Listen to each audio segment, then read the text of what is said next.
afternoon, dear students. You are enjoying COVID-19 with it.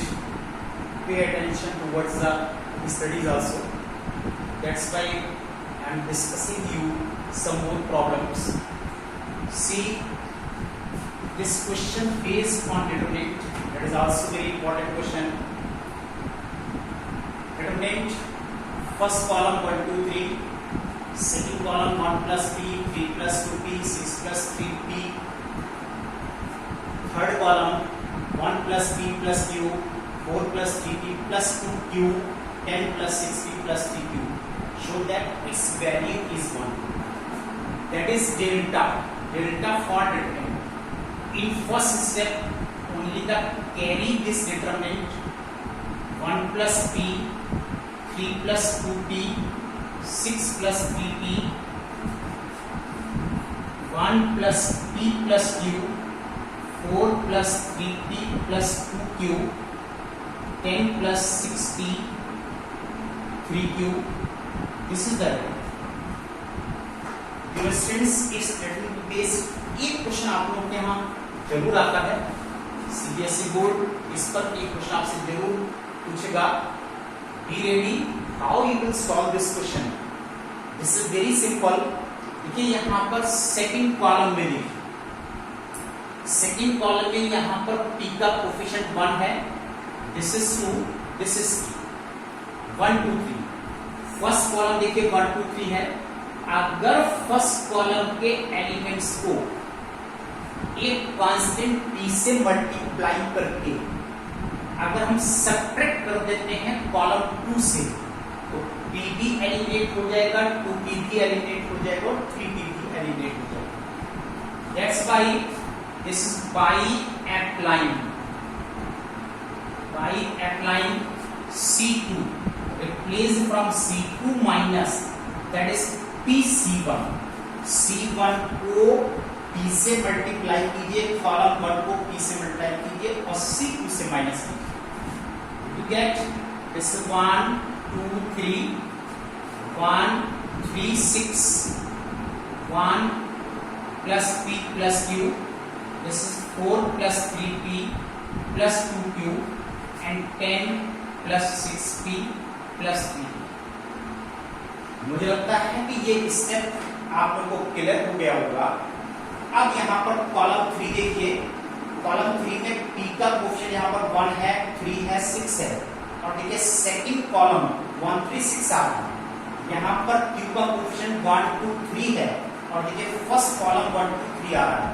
इसका मतलब first column को q से मल्टीप्लाई करें और कॉलम थर्ड से माइनस कर दें. कॉलम सेकंड को हम p से मल्टीप्लाई करें और कॉलम थर्ड से माइनस कर दें. देखिए हम यहाँ पर अप्लाई करते हैं. By applying C3, replaced from C3 minus, this is PQ, this is QC1 minus PC2.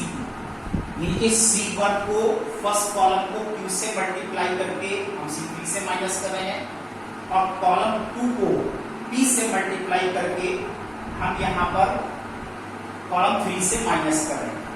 तो आपके पास इसकी वैल्यू आ रही है 1, 2, 3, this is 1, 3, 6, this is 1, 4, 10. ठीक है, इस फॉर्म में आपके पास ये डिटरमिनेंट कन्वर्ट हो जाता है. अब इसके फर्स्ट रो को देखिए केयरफुली. 1 ईच. तो जैसे मैंने लास्ट में आपको डिस्क्राइब किया था, try to make 2 0 from these 3 elements. Simple है. C2 replaced from C2 minus C1 and C3 replaced from C3 minus C1. अब आप देखिए कि इसकी value 1, 2, 3 it will remain as it is. आप C2 को रिप्लेस कर रहे हैं C2 से C1 माइनस करके. This is 0, this is 1, this is 3. और C3 रिप्लेस कर रहे हैं C3 minus C1 से. This is 0, 2 and 7. इस तरह से R1 में हमारे पास 2 0 आ जाते हैं. अब हम इसको एक्सपेंड कर सकते हैं Now by expanding along R1, अब आप R1 के along इसको एक्सपेंड कर सकते हैं, तो एक्सटेंशन में this is positive 1 because the order of this element is A11 or this is the even number, that's why it is positive 1. Now leave the first row passing through 1 and first column passing through 1. Remaining 4 elements are 1, 2, 3, 7. आप इसको एक डिफरेंटिव form में भी लिख सकते हैं 1, 2, 3 and 7.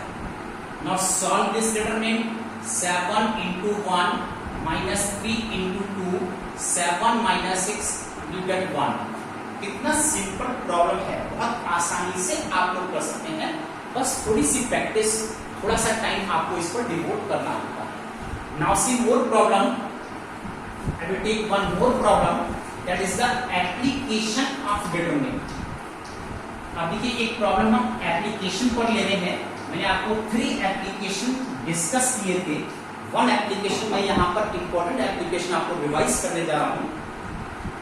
This problem is if the points, this is 2, minus 3, 2, minus 3, lambda, minus 1 and 0, 4 are collinear, find lambda.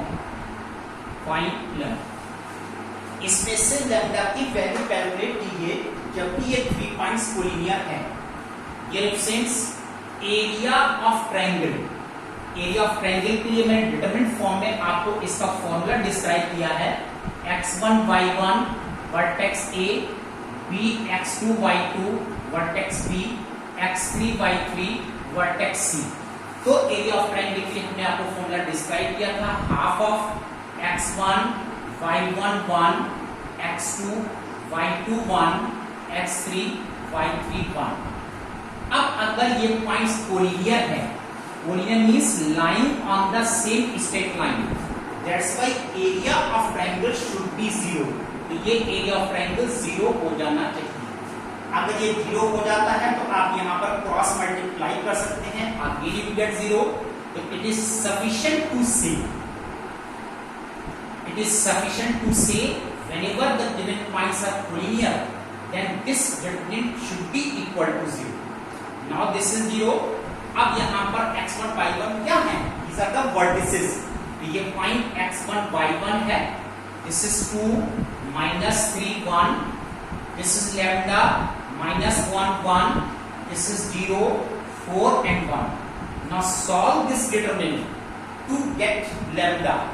अब इसको आपको सॉल्व करना है और लैम्डा की वैल्यू फाइंड करनी है. आप इसमें डायरेक्ट एक्सपेंड भी कर सकते हैं, अदरवाइज कॉलम 3 देखिए, दिस इज 1 ईच. तो try to make 2 zeros by using properties of the determinant. We are applying property that is C2 replace by C2 minus R2. जैसे R2 replace by R2 minus R1 and R3 replace from R3 minus R1. देखिए मैंने अब row wise property apply की है. This is 0 2 minus 3 1. अब मैं R2 से R1 minus कर रहा हूं, that is lambda minus 2. This is minus 1 plus 3. This is 0 minus 2 that is minus 2. 4 minus minus plus 3 7 and this is 0. इस तरह से कि हमारे पास ये डिफरेंट आ जाता है.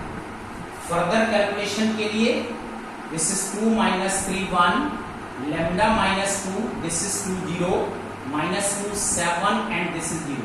अब हम इसको एक्सपेंड कर सकते हैं along C3, expanding along C3 के along एक्सपेंड कर रहे हैं. This is 0. यहां पर देखिए इसका ऑर्डर क्या है? जैसे A11, A12, A13 और ये A13 है और इस ऑर्डर का सम इवन है, that's why it is positive. Now leave the first row and third column passing through one each. अब इन 4 एलिमेंट्स को आपको सॉल्व करना है। 7 into lambda minus 2 minus this is minus 2 into 2 0 is equal to this is 7 lambda minus 14 और this is minus minus plus 4। Further इसको आप solve कीजिए।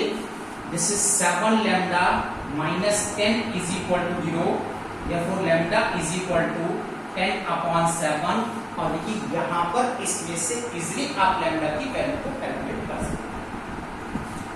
Dear students, we will take one more problem. Now it is inverse of matrix.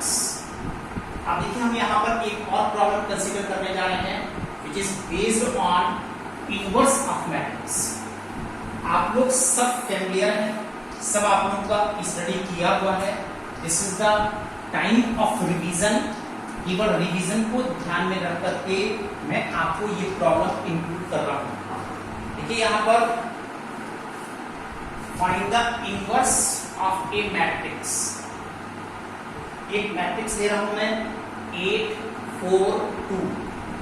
This is 2 9 4 1 2 8।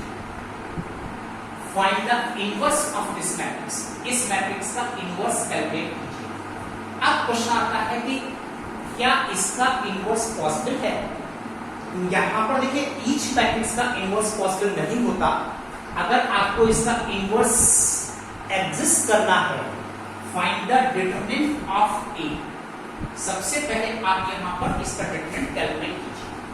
Determinant calculate करने के लिए this is 8। Now leave the first row and first column. Solve these 4 elements 9 into 8 minus 4 into 2. Now this is minus 4. Leave the first row and second column. अब इन 4 elements को आपको solve करना है। 8 into 2 minus 4 into 1. Now this is plus 2. Leave the first row and third column.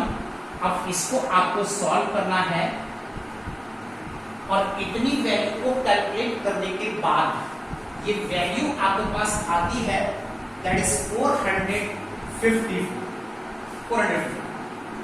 which is not equal to 0. It is non singular, therefore inverse exists. इसका inverse possible है, exist कर रहा है, हम इसको इनवर्स निकाल सकते हैं। अब यहाँ पर इनवर्स निकालने के लिए सबसे पहले हमें प्रोसेस करना पड़ता है इनके cofactors.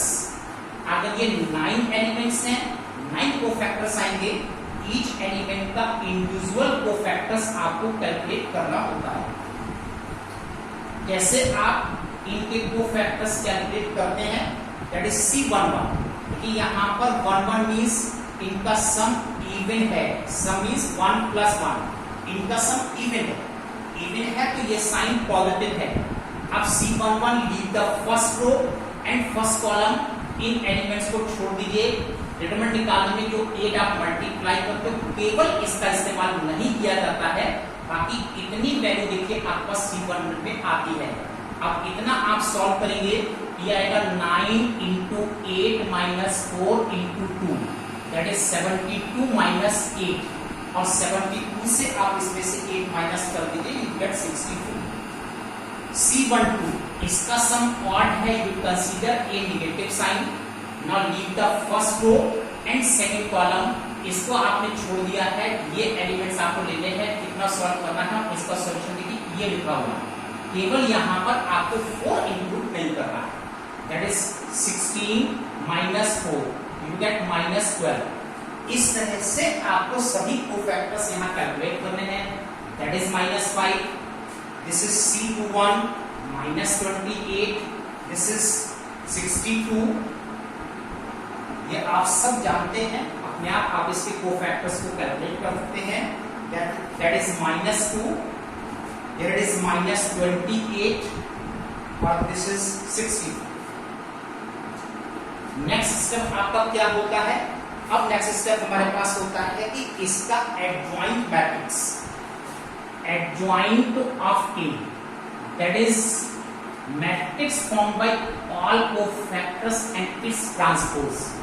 This is 64 minus 12 minus 5. 64 minus 12 and minus 5.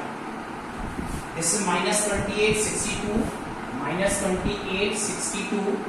This is minus 12. Minus 2 minus 28 minus 2 minus 28 60. ये देखिए हमने एडजॉइंट ऑफ ए सभी कोफैक्टर्स से एक आपने फिर से मैट्रिक्स फॉर्म किया और इसका ट्रांसपोज मैट्रिक्स अगर हम कैलकुलेट कर लेते हैं तो हमारे पास इसका एडजॉइंट ऑफ ए आ जाता है।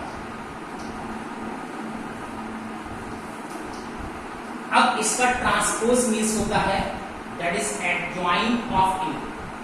इसका ट्रांसपोज मींस फर्स्ट रो को फर्स्ट कॉलम में चेंज कीजिए।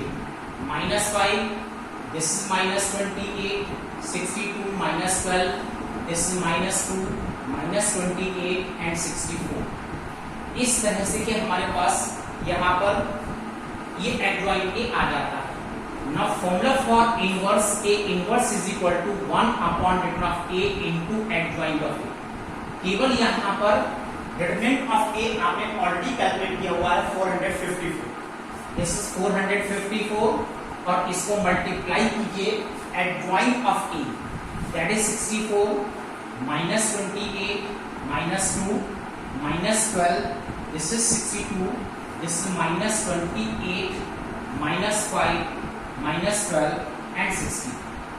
अगर इस मैट्रिक्स के सभी एलिमेंट इस कॉमन 454 से डिवाइडेड है तो आप डिवाइड कीजिए, otherwise you can leave as it is. Dear students, मैंने आपको ये 3 क्वेश्चंस आज कराए हैं। कीप रिवाइजिंग, सभी सिंपल है, टाइम लगाइए और इनको रिवाइज कीजिए। Good day, thank you.